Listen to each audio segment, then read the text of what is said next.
नमस्कार, स्वागत है आप सभी का द इकोनॉमिस्ट में। तो कैसे हैं आप सब? आशा करता हूं कि आप सब बढ़िया है।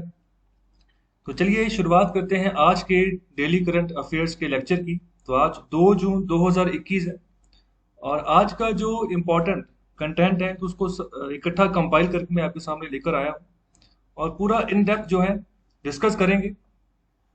तो तो यहाँ पर सबसे पहले जो पोर्शन होगा वो होगा यहाँ पर मेन कम्स प्रीलिम्स का। ओके, तो यहाँ पर मतलब जहाँ से क्वेश्चन प्रीलिम्स के लिए भी निकल सकते हैं और यहाँ पर मेंस के लिए भी निकल सकते हैं। तो ये कुल 6 टॉपिक्स हैं जिनको हम डिस्कस करने जा रहे हैं। ओके, तो यहाँ पर इसके बाद होगा यहाँ पर प्रीलिम्स फोकस फैक्ट्स और लास्ट में ये छोटे छोटे टॉपिक्स होंगे जिसके रिगार्डिंग जो है ना नॉलेज आपको होनी चाहिए, तो इसके रिगार्डिंग क्वेश्चन आ सकता है।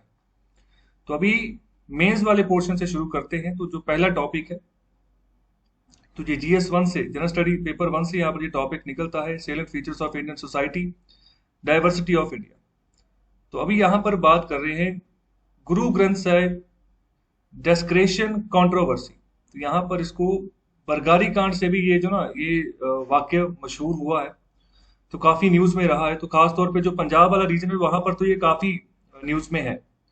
तो अभी ये न्यूज में इसलिए कि अभी जो कांग्रेस लीडर है नवजोत सिंह सिद्धू, वे तो जैसे सभी जानते हैं कि पहले वो बीजेपी में थे, फिर बाद में 2017 में जब इलेक्शन हुए पंजाब में तो कांग्रेस को ज्वाइन किया उन्होंने, तो और अभी कांग्रेस लीडर हैं वो।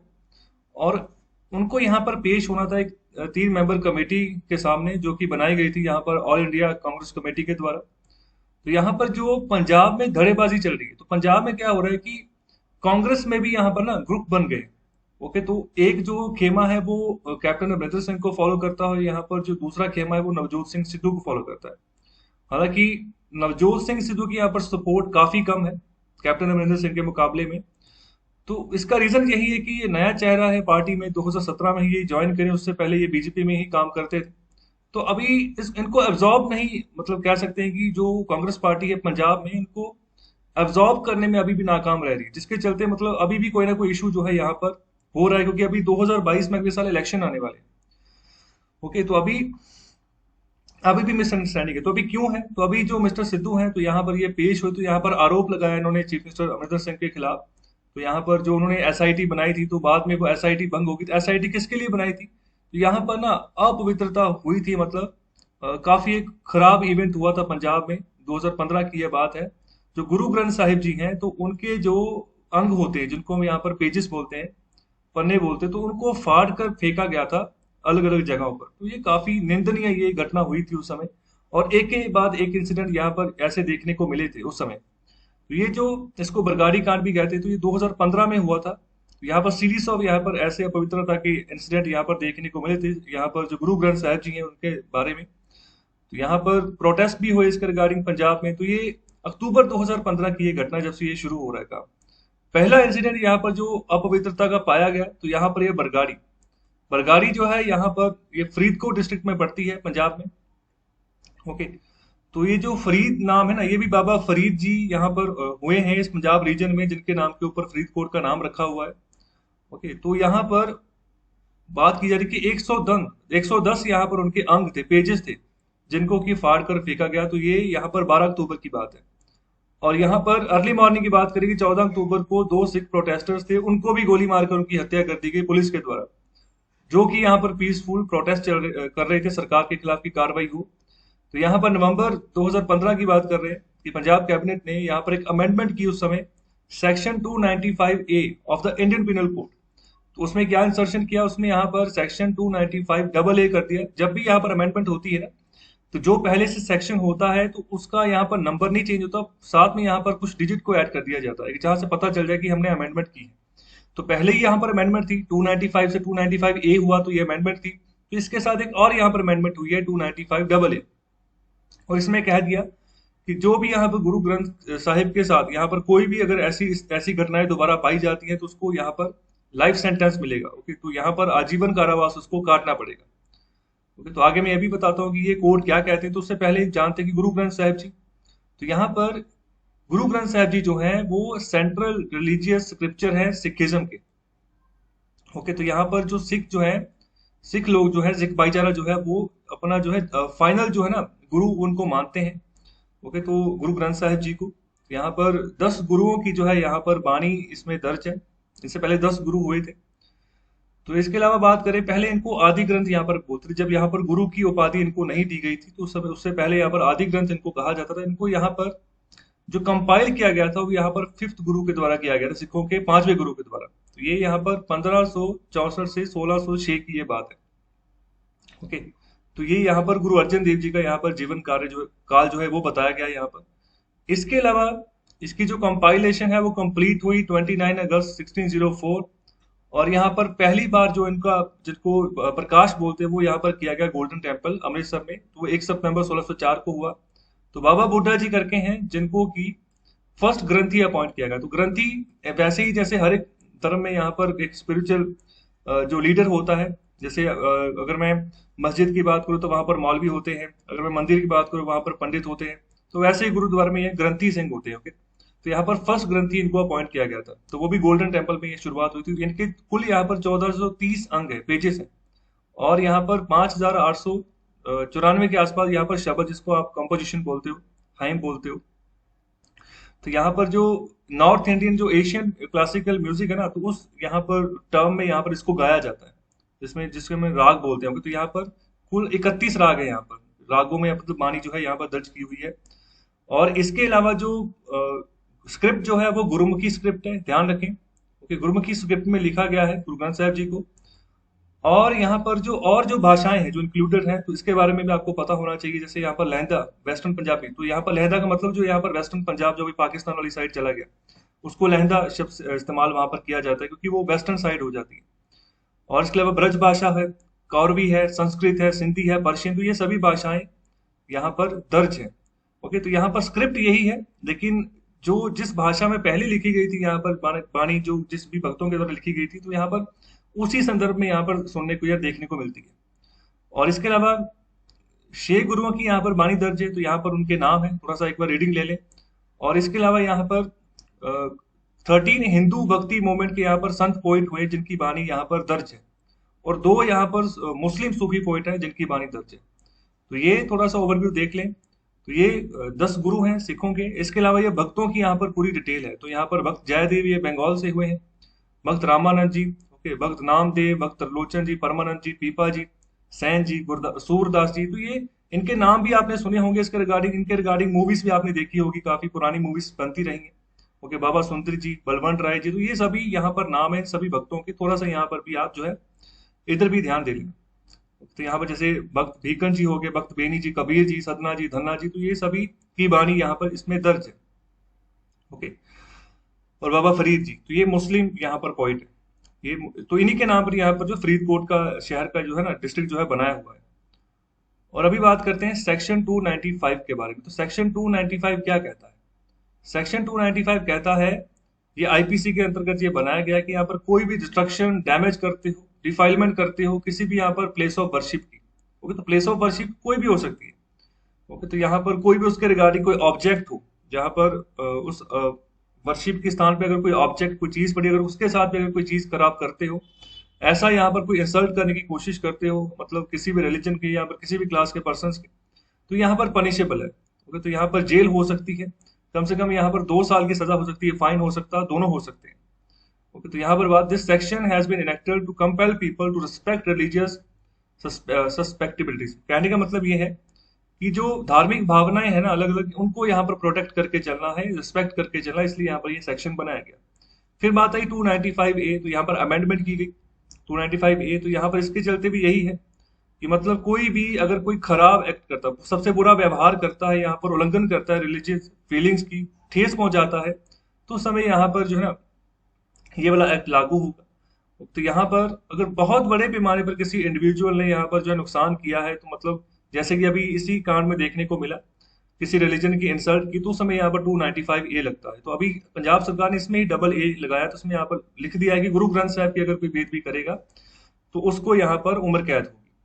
तो इसके साथ ये भी देख लें, ये जो सेक्शन 295A है, ये कॉग्निजेबल है। कॉग्निजेबल का मतलब क्या होता है? इसका मतलब ये होता है कि बिना वारंट के भी जो पुलिस ऑफिसर है, यहाँ पर जो भी पर्सन जिसके ऊपर आरोप होगा उसको अरेस्ट कर सकते हैं, और ये नॉन बेलेबल यहाँ पर ऑफेंस है। तो यहाँ पर इसकी कोई जमानत जो है वो नहीं होगी, and non compoundable offence. Okay, तो आगे बढ़ते हैं। अगला टॉपिक जो है वो है आईएमडी के बारे में। तो ये टॉपिक्स जो है ना, ये पूरा सिलेबस है जिसके अकॉर्डिंग यहाँ पर मैं आपको डिस्कशन दे रहा हूँ। कृपया पढ़ा करें। जो मैं यहाँ पर डिस्कशन दे रहा हूँ ना, उसका कुछ मोटिव है, कुछ कारण है। ओके, तो वो आप ही के लिए है, तो आप उसको देखें, अच्छे से देखें। मैंने अभी सुबह हिंदू का एक लेक्चर डाला था, तो यहाँ पर सबसे छोटा लेक्चर था और काफी मतलब मेहनत के बाद वो मैंने लेक्चर तैयार किया था, लेकिन आपने देखा ही नहीं वो। तो लेक्चर देखा करें, आप ही के लिए है, तो आपको बहुत कुछ नया सीखने को मिलेगा। तो ये पूरा का पूरा एक साइकिल है जो आपके सामने मैं लेकर आ रहा हूँ। 2 एडिटोरियल्स हैं और ये डेली करंट अफेयर्स के जो लेक्चर हैं, तभी आपकी जो तैयारी है ना वो अच्छे से हो पाएगी। चलिए आगे बढ़ते हैं। जीएस पेपर 1 से ही ये टॉपिक है। तो इंडिया मेट्रोलॉजिकल डिपार्टमेंट, तो अभी न्यूज में क्यों है? क्योंकि अभी इन्होंने अपनी एक्सपेक्टेशन लगाई है कि जो यहाँ पर मानसून के महीने हैं, जून और सितंबर का, जून से लेकर सितंबर तक का, तो यहाँ पर थोड़ी ज्यादा बारिश होगी। तो पहले इन्हें अप्रैल महीने में भी इन्होंने अपना एस्टीमेट दिया था, तो अभी उसी एस्टीमेट से ज्यादा एस्टीमेट अपना दे रहे हैं कि अभी उस पुराने एस्टीमेट से ज्यादा बारिश होगी। ये वाला जो मानसून महीना चलेगा जून से लेकर सितंबर तक होगी। तो प्रोडिक्शन यहाँ पर क्या है कि यहाँ पर 101% लॉन्ग पीरियड एवरेज की यहाँ पर जो ना ऑफ 88 सेंटीमीटर ये बारिश जो है ये होने की संभावना है। अभी ये 101% क्या है, लॉन्ग पीरियड एवरेज क्या है, तो ये आपके लिए जानना इंपॉर्टेंट है। तो लॉन्ग पीरियड एवरेज होता है, कहने का मतलब LPA of rainfall is the rainfall recorded over a particular region for a given interval, average over a long period like 30 years, 50 years, etc. कहने का मतलब कोई भी एक रीजन, जैसे भारत भारत एक रीजन के तौर पर हमने मान लिया, तो वहां पर पिछले 30 सालों में या 50 सालों में, ओके, तो यहाँ पर कितनी एवरेज लॉन्ग पीरियड, कितने एवरेज यहाँ पर बारिश जो है ना, कितने सेंटीमीटर यहाँ पर बारिश जो है देखने को मिली, तो एवरेज एक निकाली जाती है पिछले 30 सालों की या 50 सालों की। तो जैसे अभी जो हमारे यहाँ पर जो पुरानी एवरेज निकली हुई वो 88 सेंटीमीटर की, कि इतनी यहाँ पर एवरेज बारिश होती है लॉन्ग पीरियड एवरेज के हिसाब से। और इसी 88 सेंटीमीटर के हिसाब से यहाँ पर बात करिए 101% जो है ना अभी बढ़ेगी।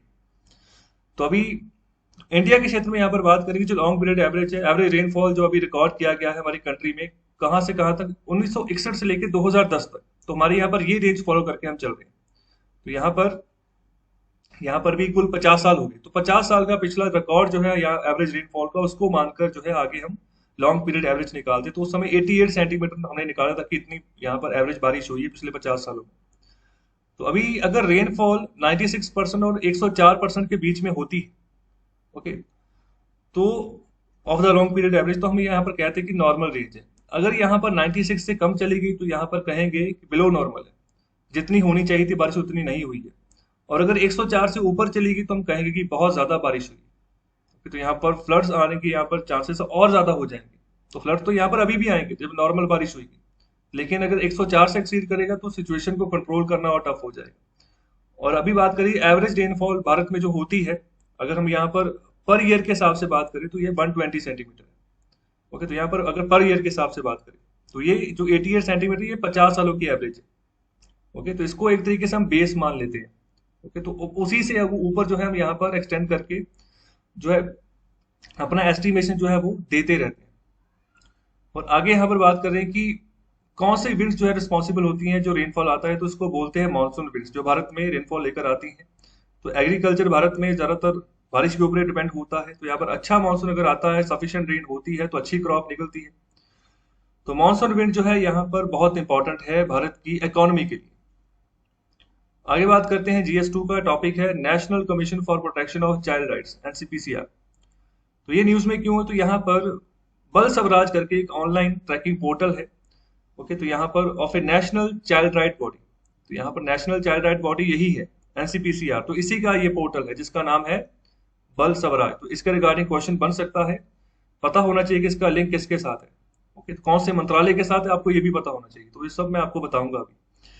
तो यहाँ पर ये डिटेल दे रहे हैं कि यहाँ पर 10,000 के आसपास बच्चे हैं देश में जिनको यहाँ पर इमीडिएट यहाँ पर केयर चाहिए, प्रोटेक्शन चाहिए। ओके, तो यहाँ पर जो बच्चे यतीम हो गए हैं तो ज्यादातर उनके ऊपर यहाँ पर फोकस करने की बात करें तो यहाँ पर जो बच्चों की एज ग्रुप है वो यहाँ पर 0 से लेकर 17 यहाँ पर तक की यहाँ पर बात कर रहे हैं। Include children age between 0 and 17 orphaned और अबैंडन ड्यूरिंग द कोविड-19 पैंडेमिक सिंस मार्च 2020। तो पिछले साल मार्च 2020 से लेकर अब तक जो बच्चे यतीम हो गए हैं या फिर किसी ना किसी तरीके से जो है मतलब उनको ठेस पहुंची है फैमिली के तौर पर, तो उन सब बच्चों की यहाँ पर जो है पूरी डिटेलिंग यहाँ पर तैयार की गई है यहाँ पर जो ऑनलाइन पोर्टल है बल स्वराज के द्वारा। और national commission for protection of child right जो है इसने यहाँ पर सुप्रीम कोर्ट को भी इन्फॉर्म कर दिया है। कि मतलब जो चाइल्ड जो है ना, बच्चे जो है मतलब हाई रिस्क के ऊपर यहाँ पर अभी वो जूझ रहे हैं। उनकी मदद करने की अभी जरूरत है बहुत बड़े पैमाने पर। हालांकि भारत सरकार ने अभी कहा है कि 10 लाख रुपए की राशि दी जाएगी जो बच्चे यहाँ पर यतीम हो चुके हैं, और ये पैसा दिया जाएगा जो पीएम केयर फंड है उसमें से ये राशि दी जाएगी। तो आगे बात करें एनसीपीसीआर, तो ये national commission for protection of child है। तो ये स्टैट्यूटरी बॉडी है, ध्यान रखें। तो यहाँ से क्वेश्चन पड़ता है हमेशा। ये स्टैट्यूटरी बॉडी है, एक्ट ऑफ पार्लियामेंट के तहत बनाई है, मतलब पार्लियामेंट को एक्ट पास किया गया तो तभी ये बॉडी बनाई गई। तो यहाँ पर इसका जो पूरा एक्ट था ना, उसका नाम है commission for protection of child rights act 2005। तो ये डेट आपको पता होनी चाहिए। कई बार क्रोनोलॉजिकल ऑर्डर पूछ लिया जाता है, तो डेट पता होनी चाहिए कब ये एक्ट पास हुआ।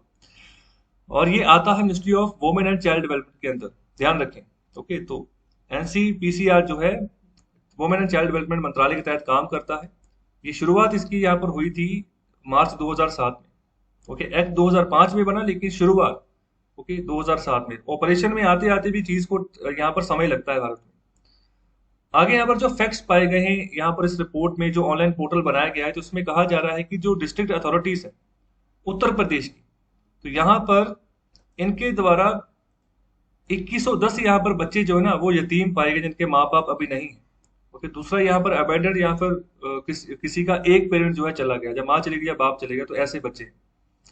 ओके, तो ये इतनी गिनती है उत्तर प्रदेश से जो पाए गए। इसके अलावा तमिलनाडु की लिस्ट की बात करें तो कि 159 यहाँ पर बच्चे यतीम पाए गए, केरला में 952, तो काफी ज्यादा अमाउंट यहाँ पर 952 होता है।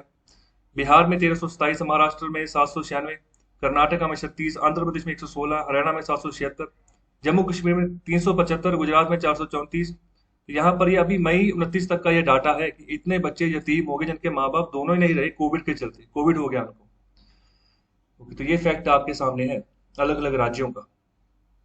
पहले नंबर पर आप उत्तर प्रदेश को कह सकते हो, दूसरे नंबर पर बिहार है 1327 के साथ, और तीसरे नंबर पर जो है आपको केरला नजर आएगा। अगर बात करें बल स्वराज की, तो यहाँ पर एनसीपीसीआर ने ही इस ऑनलाइन जो है ट्रैकिंग पोर्टल को यहाँ पर डिवाइस किया। तो इसका पूरा नाम है बल स्वराज कोविड केयर लिंक। तो यहाँ पर जिस भी बच्चे को केयर की जरूरत है, प्रोटेक्शन की जरूरत है, उसके रिगार्डिंग पूरा डाटा तैयार करता है।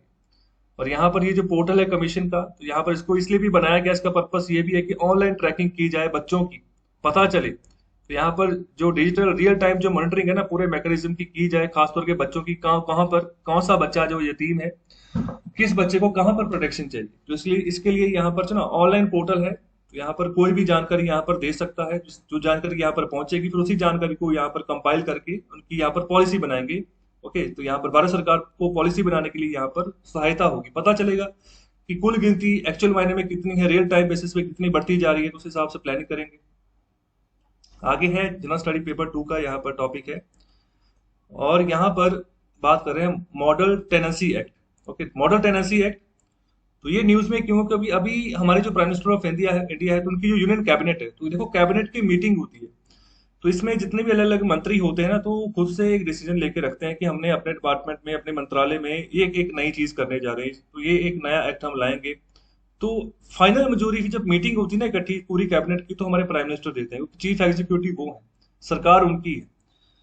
ओके, तो अभी उन्होंने अप्रूवल दे दी है, कैबिनेट ने अप्रूवल दे दी है मॉडल टेनेंसी एक्ट को। तो यहाँ पर सर्कुलेशन इनका यहाँ पर कर दिया जाएगा स्टेट्स में, यूटीज में। तो यहाँ पर उनको कहा जाए कि आप इसको अडॉप्ट करें। तो यहाँ पर एक तरीके से इसको फ्रेश लेजिस्लेशन के तौर पर एनेक्ट किया गया है। तो यहाँ पर जो पुराने हमारे एग्जिस्टिंग एनेक्ट जो यहाँ पर टेनेंसी लॉ थे, उनको यहाँ पर अमेंड करके अभी नए बनाए गए। तो यहाँ पर टेनेंसी का मतलब क्या है, किराएदार।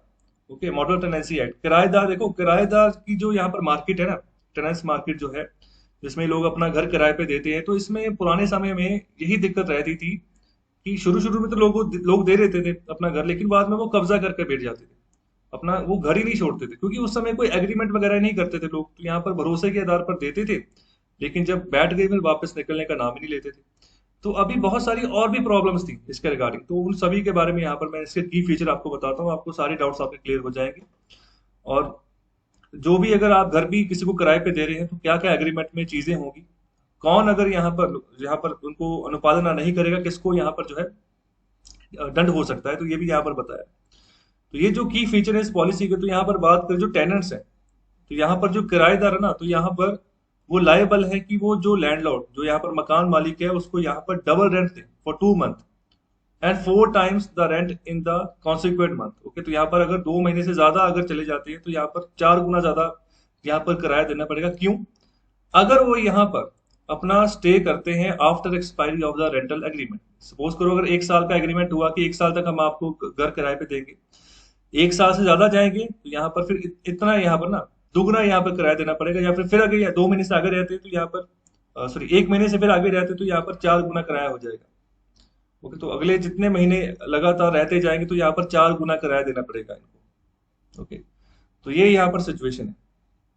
तो ये इसलिए किया गया है कि जो लोग घर नहीं छोड़ते हैं, जहाँ फिर एग्रीमेंट फेल होने के बाद भी घर पे ही रहते हैं, तो किराया बढ़ाया जाएगा। तो यहाँ पर रीजन यही है कि अगर एग्रीमेंट खत्म हो गया तो फिर घर छोड़ो।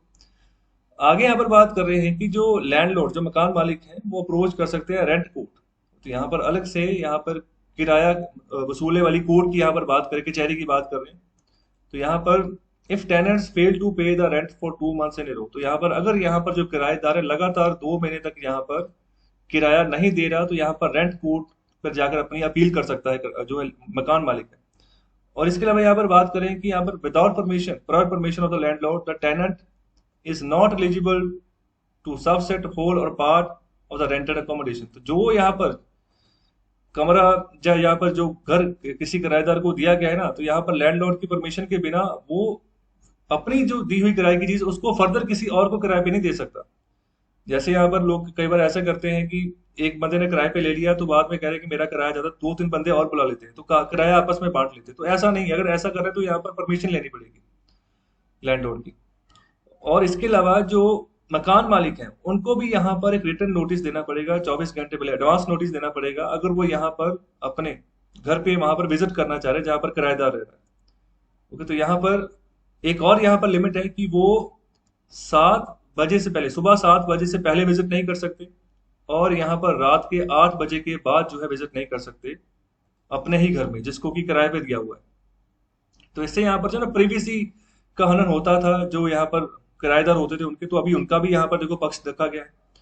और इसके अलावा बात करें जो बड़े शहर है, मुंबई हो गया या फिर बेंगलुरु हो गया, तो वहां पर जो किराएदार है तो यहाँ पर उनको एटलीस्ट जो ना 1 साल का जो जो किराया है वो एज ए सिक्योरिटी डिपॉजिट जो है वो देना पड़ेगा अपने मकान मालिक को, एडवांस किराया देना पड़ेगा अगर जो बड़े शहर है।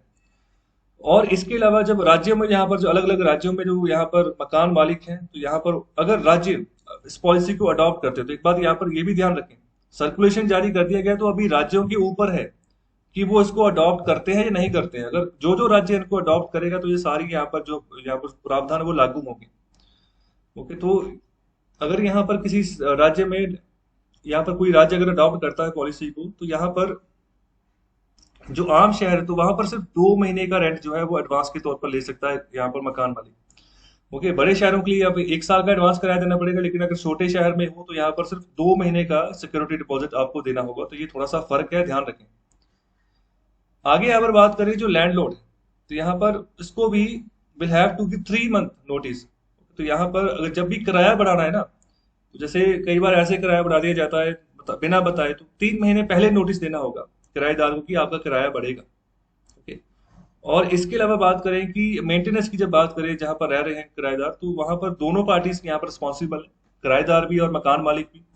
और खास तौर पे जो भी यहाँ पर फिजिकल हेल्थ है और हेल्थ है रेंटेड प्रॉपर्टी की। और अगर बात करें रिस्पॉन्सिबिलिटी की है किसकी है, स्ट्रक्चरल मेंटेनेंस की, तो वो यहाँ पर मकान मालिक की है। स्ट्रक्चरल मतलब घर में कोई तोड़ फोड़ है, यहाँ पर कुछ भी नई कोई कंस्ट्रक्शन करनी है या कुछ चीज कुछ भी करना है, तो ये सारा कुछ रिस्पॉन्सिबिलिटी मकान मालिक की है। कुछ भी चीज टूटी है, मेंटेनेंस करनी है, ओके, तो यहाँ पर ये रिस्पॉन्सिबिलिटी मकान मालिक की है। और साथ ही साथ यहाँ पर ये जो टेनेंसी एक्ट है, तो ये भी कहता है कि डिस्ट्रिक्ट कलेक्टर जो है, डीसी जो होते हैं, उनको यहाँ पर एज ए रेंट अथॉरिटी यहाँ पर अपॉइंट किया जाएगा। और यहाँ पर हैवी पेनल्टी यहाँ पर लगाई जाएगी उन किराएदारों के ऊपर जो ओवर स्टे करते हैं। ओके, तो हैवी पेनल्टी तो वैसे भी यहाँ पर लगा दी जब किराया ही इतना ज्यादा वसूल कर लिया। ओके, यहाँ पर अगर यहाँ पर कह रहे हैं कि अगर रेंट एग्रीमेंट की एक्सपायरी डेट जब होगी उसके बाद भी अगर रह रहे हैं तो यहाँ पर डबल रेंट यहाँ पर 2 महीने का देना पड़ेगा। तो फिर यहाँ पर लगातार रह रहे हैं तो यहाँ पर 4 गुना किराया देना पड़ेगा। तो ये तो पहले से ही पेनल्टी एक और लगा दी है। तो यहाँ पर ये सिचुएशन है, पूरे पूरे की फीचर्स है, कहीं से भी क्वेश्चन घुमाया जाएगा। ओके, तो ये कोई भी पॉइंट जो है किसके रिगार्डिंग वो जो है पूछा जा सकता है क्वेश्चन, तो मैंने अच्छे से कोशिश की है कि आपको समझ आ जाए। तो इसका सोर्स जो है वो पीआईबी है। आगे बात करते हैं, GS3 का टॉपिक है। तो इंडियन रेलवे की बात करें, Indian railway station development corporation, IRSDC। तो यहाँ पर हुआ क्या है, न्यूज में क्यों है ये न्यूज में, इसलिए कि अभी जो है ना 10 एप्लीकेंट थे, तो यहाँ पर कुछ बिडर्स थे, तो यहाँ पर उनमें से 9 बिडर्स को शॉर्टलिस्ट किया गया है, ओके, IRCDC के द्वारा, ओके, IRSDC के द्वारा। और अभी क्यों यहाँ पर किया गया, क्योंकि यहाँ पर ना जो छत्रपति शिवाजी महाराज टर्मिनस है, तो यहाँ पर रेलवे स्टेशन है मुंबई में, अभी इसका रीडेवलपमेंट का काम चल रहा है और इसका प्रोजेक्ट यहाँ पर दिया जाएगा कुछ गिने चुने लोगों को। तो यहाँ पर 10 एप्लीकेंट है, जिनमें से 9 बिडर्स को यहाँ पर शॉर्टलिस्ट किया गया, तो वही उनको बुलाया जाएगा इस यहाँ पर स्टेशन के लिए। आप बोली लगाएं कितने में ये प्रोजेक्ट आप जो है लोगे, कितने में पूरा करके दोगे, जो सबसे यहाँ पर बढ़िया यहाँ पर क्वालिटी देगा, अच्छा दाम यहाँ पर देगा, या फिर अच्छा दाम कहने का मतलब कि सही सही दाम में अगर यहाँ पर काम करके देंगे तो उनको प्रोजेक्ट मिल जाएगा ये वाला। अगर IRSDC की बात करें, तो ये इसका जो पूरा नाम है ना, वो है Indian railway station development corporation limited. तो लिमिटेड यहाँ पर वर्ड इस्तेमाल किया हुआ है। तो ये एक स्पेशल पर्पस व्हीकल है। तो ये एक यहाँ पर जॉइंट वेंचर कंपनी है of real land development authority, rights and IRCON international limited. तो ये यहाँ पर 3 अलग अलग यहाँ पर कंपनीज का जॉइंट वेंचर है। थोड़ा सा यहाँ पर ध्यान रखना है, क्योंकि इसको इतना याद नहीं करना, लेकिन ध्यान में रहना चाहिए, क्योंकि जब स्टेटमेंट आपके सामने होगी ना, खासतौर पे प्रीलिम्स में, तो आपको पता लग जाएगा कि कौन सी स्टेटमेंट सही कौन सी नहीं है।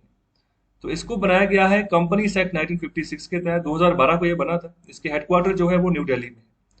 अभी बात करें कि मेन ऑब्जेक्टिव क्या है इस कंपनी के, तो अगर मेन ऑब्जेक्टिव की बात करें तो यहाँ पर ये कह रहे हैं to develop redevelop existing and new railway station और स्टेशन। ओके, तो यहाँ पर जैसे पुराने ज्यादातर स्टेशन अंग्रेजों के समय के बने हुए हैं, ओके, तो अभी उन्हीं को दोबारा से रीडेवलप करने की यहाँ पर जो है कोशिश की जा रही है भारत सरकार के द्वारा। तो यहाँ पर अपग्रेड किए जाएंगे, यहाँ पर जो upgrading the level of passenger amenities by new construction renovations including redevelopment of station buildings, platform surfaces, circulating area etcetera. तो इन सबको यहाँ पर रीडेवलप किया जाएगा इस कंपनी के द्वारा। तो यहाँ पर बेटर स्टैंडर्ड जो है ना, यहाँ पर जितने जो है पैसेंजर को अच्छे तरीके से सर्व कर सके, तो ये यहाँ पर अपनाए जाएंगे। और इसके अलावा यहाँ पर जो प्रोजेक्ट्स अंडरटेक किए जाएंगे for development of real estate on railway government land and its commercial utilisation as may be required in connection with development of railway station. तो यहाँ पर कमर्शियल मतलब प्राइवेटाइज भी यहाँ पर करेंगे, तो यहाँ पर इसके ऊपर भी फोकस करेंगे, जहां जहां पर जरूरत होगी प्राइवेट प्लेयर्स यहाँ पर पार्टिसिपेट करके रेलवे को आगे बढ़ाए। रेलवे की जो यहाँ पर सरकारी जमीन है, तो वहां पर भी रियल एस्टेट का जो है डेवलपमेंट का काम शुरू होगा। तो रियल एस्टेट में वही है, जैसे होटल्स वगैरह हो गया, ओके, तो अगर कोई रेलवे स्टेशन पे उतरता है तो उसको यात्री को सबसे पहले होटल चाहिए होता है। तो अगर यहाँ पर रेलवे स्टेशन के आसपास बनता है, तो ज्यादातर जो बड़े कमर्शियल प्लेयर है वही यहाँ पर काम करेंगे। और इसके अलावा बात करें हैं कि to undertake projects including planning, designing, development, construction, improvement, commissioning, operation, maintenance and finance of projects. तो ये सभी यहाँ पर कार्य करती है ये वाली कंपनी, तो यहाँ पर Indian railway station development corporation limited, and various services relating thereto, including marketing, collecting revenues relating to railway station and railway infrastructure, and all matters relating thereto। तो यहाँ पर जितने भी इसके रिगार्डिंग मैटर्स रिलेट होते सबके ऊपर यहाँ पर काम करती है। To carry on any railway station work including development of railway station on build, operate and transfer. Okay, तो बनाओ, ऑपरेट करो और ट्रांसफर करो। ओके, तो यहाँ पर build, on, operate, transfer, build, lease, transfer, तो ये अलग अलग ये स्ट्रेटेजीज होती है। ओके, तो जिसके बिना पर यहाँ पर काम दिया जाता है, वो यहाँ पर पहले प्राइवेट कंपनी बना देगी, ऑपरेट करेगी, फिर ट्रांसफर कर देगी गवर्नमेंट को, और यहाँ फिर जो बिल्ड भी करेगी तो यहाँ पर प्रॉपर्टी भी यहाँ पर प्राइवेट कंपनी के पास रहेगी, तो यहाँ पर ऑपरेट भी करेगी, तो बाद में जो है सर्विसेज को यहाँ पर ट्रांसफर किया जाता है। तो यहाँ पर इसको शॉर्ट फॉर्म में बूट भी कहा जा रहा है, बिल्ड, लीज, ट्रांसफर। तो लीज भी यहाँ पर दे सकती है कोई भी प्राइवेट कंपनी सरकार को कि इतने साल लीज पे ले लो, ओके, लीज का ट्रांसफर आपको कर दें। तो ये पूरी यहाँ पर सिचुएशन है। तो यहाँ पर प्राइवेट प्लेयर का अच्छा खासा पार्टिसिपेशन है, ओके। और आगे हम बात करें CSMT रेलवे स्टेशन की, तो ये हिस्टोरिकल टर्मिनल है, ओके, ट्रेन स्टेशन। तो यहाँ पर यूनेस्को वर्ल्ड हेरिटेज साइट में यहाँ पर ये आता है, ओके, मुंबई में, महाराष्ट्र में। ये जो रेलवे स्टेशन है तो बहुत पुराना बना हुआ है।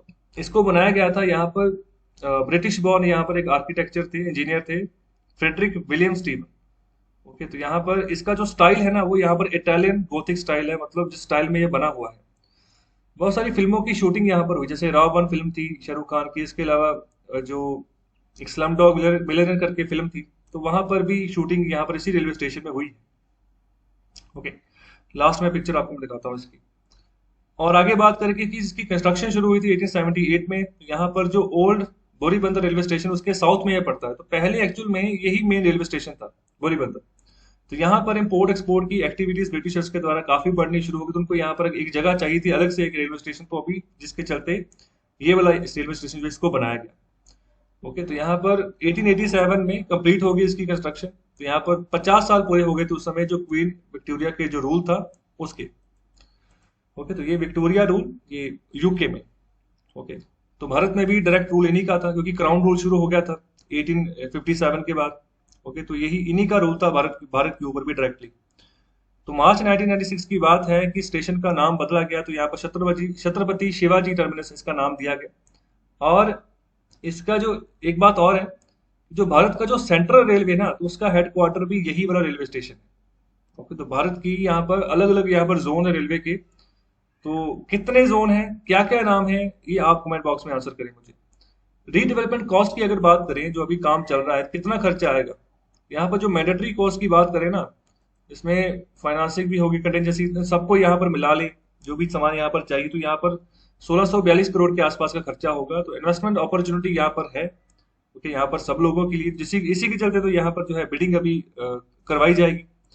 इसका यहाँ पर मॉडल जो होगा DBFOT, design build finance operate and transfer. यहाँ पर डिजाइन भी खुद करो, बनाओ भी खुद, फाइनेंस भी खुद करो, ऑपरेट करो, फिर यहाँ पर ट्रांसफर कर दो। ओके, तो ये यहाँ पर इस तरीके से इसको चलाया जाएगा। ओके, तो जब तक यहाँ पर प्राइवेट प्लेयर्स के पास कुछ चीज हुई रहती है, तो वो भी सही तरीके से यहाँ पर मैनेज करते हैं, जितना पैसा लगा होता है तो वो निकल जाए, किसी ना किसी तरीके से प्रॉफिट हो, ये भी देखते हैं। तो ये देखिए, ये पिक्चर है इस यहाँ पर छत्रपति शिवाजी टर्मिनस की। तो ये ऊपर जो है ना, ये स्टैचू लगा हुआ है, ये क्वीन विक्टोरिया का ही यहाँ पर स्टैचू है। ओके, तो ये पूरा का पूरा टर्मिनल है, तो काफी पुराना हो चुका है ये, जैसे कि मैंने अभी आपको बताया है। तो चलिए आगे बढ़ते हैं। आगे GS3 का टॉपिक है। तो यहाँ पर अभी जो टॉपिक है न्यूज में, वो है अंडमान एंड निकोबार कमांड। कि देखो, अलग अलग कमांड्स हैं भारत की, जिसमें से एक सबसे इंपॉर्टेंट कमांड है भारत की, वो है अंडमान निकोबार कमांड। ओके, तो अभी न्यूज में क्यों है, क्योंकि अभी लेफ्टिनेंट जनरल अजय सिंह, उन्होंने यहाँ पर चार्ज संभाला है as a 16th commanding in chief of the Andaman and Nicobar command. Okay, तो यहाँ पर 16 यहाँ पर कमांडिंग इन चीफ बनाए गए हैं अजय सिंह जी। और यहाँ पर जो अगर अंडमान निकोबार कमांड की बात करें, तो यहाँ पर भारत की ये सिर्फ सिर्फ और सिर्फ ओनली ट्राई सर्विस कमांड है, भारतीय जो आर्म फोर्सेस है उनकी, जो कि यहाँ पर पोर्ट ब्लेयर के ऊपर यहाँ पर स्थित है। पोर्ट ब्लेयर जो है वो कैपिटल है अंडमान निकोबार की। ओके, तो ट्राई सर्विस मतलब 3 सर्विसेज यहाँ, 3 सेनाएं हैं हमारे यहाँ पर, इंडियन नेवी है, इंडियन आर्मी है और इंडियन एयरफोर्स है। तीनों का यहाँ पर ट्राई सर्विस कमांड, मतलब कि एक ही है इकलौती यहाँ पर, वो अंडमान निकोबार कमांड है। ओके, बाकी जो अलग अलग कमांड्स है, वहां पर अलग अलग तरीके से यहाँ पर काम करती है हमारी सेनाएं। ओके, और अगर बात करें अंडमान निकोबार कमांड की, तो यहाँ पर बात करें first and only tri service theatre command, okay, of the Indian armed forces based eight port Blair in Andaman Nicobar islands union territory of the India. तो यहाँ पर हेडक्वार्टर पोर्ट ब्लेयर है, बनाया गया था इसको सितंबर 2001 में, और पेरेंट ऑर्गेनाइजेशन जो है वो है इंडियन नेवी। और अगर बात करें कि जो थिएटर कमांड है वो क्या होती है, तो थिएटराइजेशन का मतलब होता है कि यहाँ पर कोई भी स्पेसिफिक यूनिट, किसी भी आर्मी का, नेवी का या एयरफोर्स का, यहाँ पर किसी यहाँ पर अलग से किसी थिएटर कमांडर के अंदर जो काम कर रहा है, जो कि मतलब ना लीड कर रहा है अपने पूरे के पूरे यहाँ पर ग्रुप को। तो ऐसे ही कमांड्स को कोई भी ऑफिसर जो है वो लीड करता है from any of the 3 services. कोई भी यहाँ पर किसी भी सर्विसेज से वो ऑफिसर चुना जा सकता है। तो यहाँ पर जो भी रोल होगा, जिस भी एरिया में काम करना होगा, उसके ऊपर ये डिपेंडेंट होगा। ओके, तो यहाँ पर सी के ऊपर तो यहाँ पर नेवी से उठाया जाएगा ऑफिसर, अगर यहाँ पर लैंड के ऊपर तो आर्मी से उठाया जाएगा ऑफिसर। और अगर यहाँ पर कुछ लैंग्वेजेस की बात करें अंडमान में, तो यहाँ पर जो भाषाएं बोली जाती है आमतौर पर, यहाँ पर ज्यादातर हिंदी और बंगाली बोली जाती है। ध्यान रखें, यहाँ पर हिंदी और बंगाली अंडमान निकोबार निकोबार आइलैंड में आम है। और यहाँ पर तमिल, तेलुगु, मलयालम, तो ये भी बोली जाती है। और यहाँ पर जो इंडिजीनियस, यहाँ पर जो इनहेबिटेंट्स हैं अंडमान आइलैंड के, उनके यहाँ पर अंडमानीज हम बोलते हैं। Historically comprise small isolated groups, छोटे छोटे ग्रुप्स हैं यहाँ पर अंडमान में। तो यहाँ पर अलग अलग यहाँ पर अंडमीज लैंग्वेज के डायलेक्ट जो है ये बोलते हैं। और आगे यहाँ पर बात करेंगे जो फ्यूचर में अभी जो जो हमारे मिनिस्टर ऑफ डिफेंस है, उनके द्वारा जो बात कही गई कि 2022 तक यहाँ पर 5 थिएटर कमांड्स भारत में बनाई जाएंगी। तो ये 5 कमांड्स के अलग अलग नाम यहाँ पर बताए गए हैं। एक नॉर्दर्न कमांड होगी, एक वेस्टर्न कमांड होगी। तो ये जो नॉर्दर्न कमांड है, वेस्टर्न कमांड है, तो वेस्टर्न साइड पे तो हमारे पाकिस्तान, तो स्पेसिफिकली पाकिस्तान के ऊपर ही यहाँ पर एक थिएटर कमांड बना दी जाएगी, जो पूरा का पूरा उसका दारोमदार होगा कि पाकिस्तान को ही टैकल करना है। ओके, तो इसके अलावा जो है नॉर्दर्न कमांड, तो नॉर्दर्न कमांड पे जो हमारा जो जिस और चाइना का बॉर्डर, तो वहीं पर ये तैनात कर दी जाएगी, वहीं पर रहेगी ये। ओके, तो ये अलग अलग यहाँ पर थिएटर कमांड होगी। तो इसमें थिएटर कमांड में ऐसा ही होता है, तो जो जैसे यूएसए की बात करें तो उसकी भी बहुत सारी थिएटर कमांड है, तो यहाँ पर उसकी तो अलग से इंडो पैसिफिक कमांड भी है। ओके, तो यहाँ पर इंडो पैसिफिक में भी उन्होंने अपनी नेवी तैनात की हुई है कि चाइना का डोमिनेंस यहाँ पर ना पड़े। तो इससे इस तरीके से मतलब उन्होंने अपनी कमांड्स, अपना जो कंट्रोल है ना, सब जगह फैलाया हुआ है। लेकिन भारत अभी तो सिर्फ अपने देश में ही अपना कंट्रोल अच्छे से कर ले, तो उसके ऊपर फोकस किया जा रहा है। और यहाँ पर तीसरा पेनिनसुलर कमांड यहाँ पर बनाई जाएगी, एयर डिफेंस कमांड, और यहाँ पर मरीन कमांड जो ना ये बनाई जाएगी। तो ये अलग अलग 5 कमांड्स बनाने की यहाँ पर जो है बात कही जा रही, 2022 तक इनको बनाया जाएगा। और आगे यहाँ पर बात करें कि इंडियन आर्मी में कितनी कमांड्स हैं यहाँ पर। ओके, तो यहाँ पर ये जितनी भी मैंने यहाँ पर बात की, सभी थिएटर कमांड्स हैं। यहाँ पर अभी सिर्फ इंडियन आर्मी की बात कर रहा हूँ मैं, इंडियन नेवी या इंडियन एयरफोर्स की बात नहीं कर रहा मैं। तो इंडियन आर्मी के हिसाब से अगर बात करें तो यहाँ पर कुल 6 कमांड्स की यहाँ पर बात कर रहे हैं। तो यहाँ पर एक वेस्टर्न कमांड है, जो कि चंडी मंदिर यहाँ पर उसका हेडक्वार्टर है। Eastern command Kolkata, northern command Udhampur, southern command की बात करें पुणे हेडक्वार्टर है, सेंट्रल कमांड का लखनऊ में, और यहाँ पर आर्मी ट्रेनिंग कमांड करके भी अलग से कमांड है, जिसका हेडक्वार्टर जो है वो शिमला में। तो चलिए आगे बढ़ते हैं। तो अभी हम बात करेंगे प्रीलिम्स फोकस फैक्ट्स के बारे में। तो न्यूज़ तो सुनी होगी आपने कि पहले 10वीं कक्षा के यहाँ पर क्लास के जो एग्जाम थे, फाइनल एग्जाम, उनको कैंसिल किया गया। अभी 12वीं के एग्जाम भी कैंसिल कर दिए गए। तो यहाँ पर सीबीएसई और सीआईएससीई, तो ये अलग अलग बोर्ड्स हैं दोनों, तो इन्होंने यहाँ पर फैसला ले लिया है कि 12वीं क्लास के जो एग्जाम है ये कैंसिल हो गए।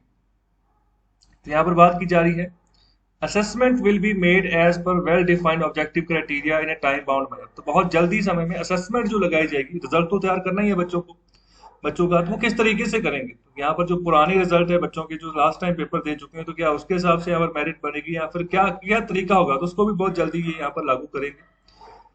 और आगे बात करें कि CBSE will give students the option to take exams later when situation becomes conducive. तो यहाँ पर ये 10वीं की कक्षा के बारे में भी यही बात कर रहे थे कि जब सिचुएशन नॉर्मल होगी, तो जो बच्चा, जिसका सपोज करो अच्छा बच्चा था, काफी पढ़ाई में इंटेलिजेंट, लेकिन असेसमेंट लगी, असेसमेंट में अगर यहाँ पर नंबर थोड़े आगे पीछे हो गए, ओके, तो बच्चा जो मिड टर्म पेपर है उसमें अच्छा परफॉर्म नहीं कर पाया, लेकिन उसकी पूरी तैयारी थी, फाइनल में अच्छा परफॉर्म करेगा, तो पुरानी यहाँ पर बेसिस के हिसाब से उसके अगर असेसमेंट लग गई, नंबर लग गए, तो बच्चे को यहाँ पर चांस दिया जा रहा है कि वो अलग से बैठ सकता है एग्जाम में।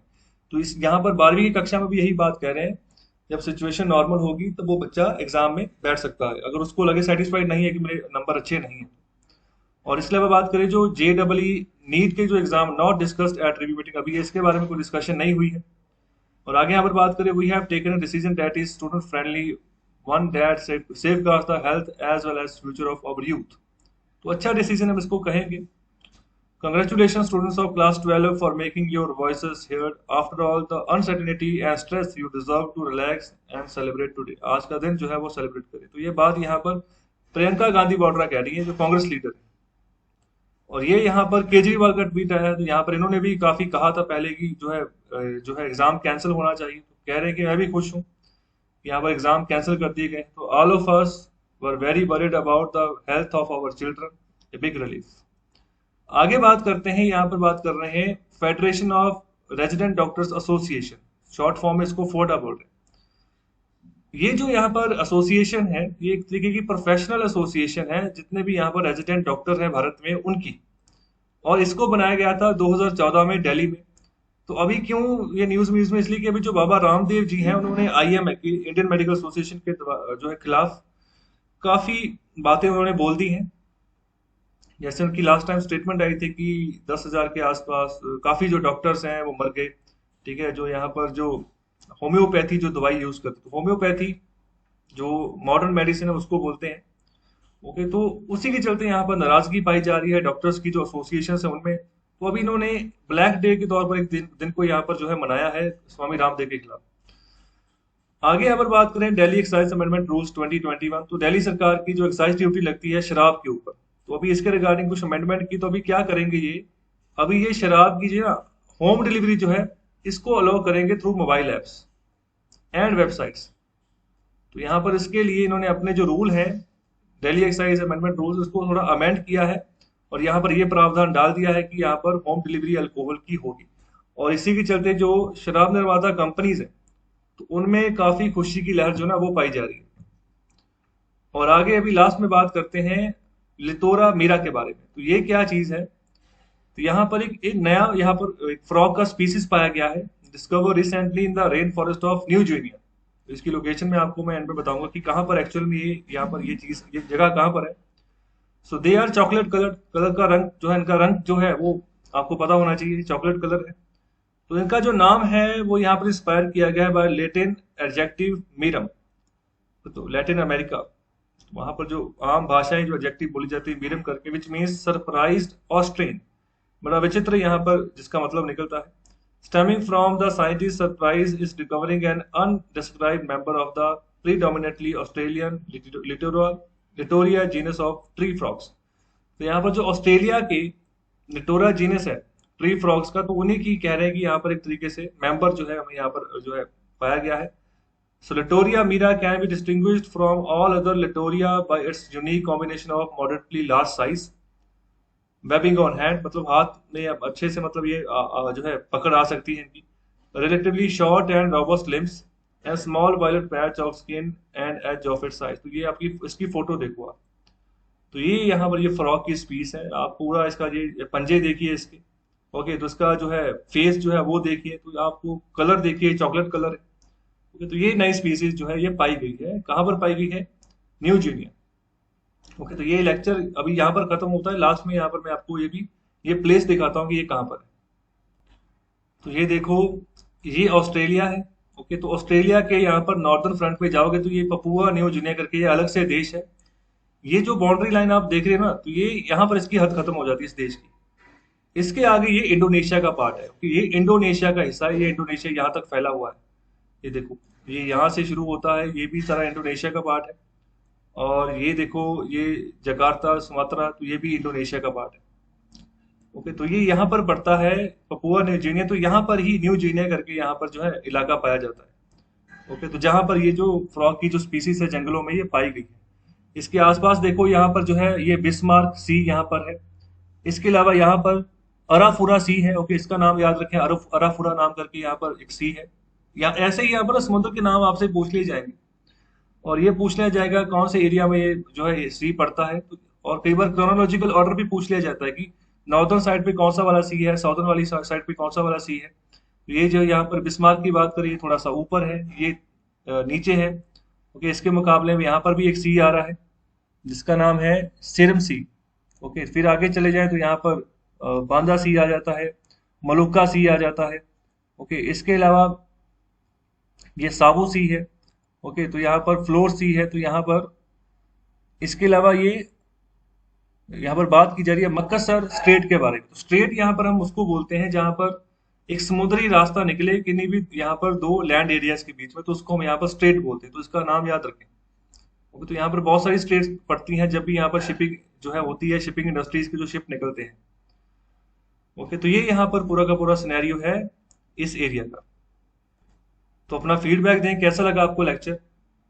तो शेयर जरूर करें लेक्चर्स को, पढ़ें, आप ही के लिए बनाए गए हैं, और शेयर जरूर करना अगर आपको लेक्चर अच्छा लगता है। और ये जब पूरा महीना गुजर जाएगा ना जून का, तब आपको एक मैगजीन मिलेगी इसकी। ओके, तो उसमें बिल्कुल सिस्टमैटिक तरीके से आपकी पूरी रिवीजन होगी। ओके, तो जैसे यहाँ पर मैंने GS1 लिखा है ना, GS1 के पूरे महीने में जितने भी यहाँ पर टॉपिक्स आएंगे तो एक ही बार एक ही जगह पर आपको मिलेंगे। GS2 को एक ही जगह पर मिलेंगे, प्रीलिम्स के सारे टॉपिक एक ही जगह पर मिलेंगे। तो आपकी अच्छी बहुत बढ़िया रिवीजन होने वाली, कोई भी टॉपिक यहाँ पर छूटा नहीं है, बिल्कुल अच्छे से डिटेलिंग यहाँ पर हो रही है। आपका काम यही है, अगर IAS की पढ़ाई करनी है, इसके अलावा कोई भी एग्जाम क्रैक करना है, तो जनरल स्टडीज वहां पर चाहिए ही चाहिए। जितनी अच्छी पकड़ बना लोगे उतना बढ़िया रहेगा, आसानी से एग्जाम क्रैक कर जाओगे।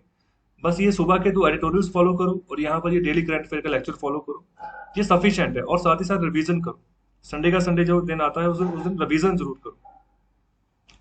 बहुत बहुत शुक्रिया लेक्चर सुनने के लिए, धन्यवाद।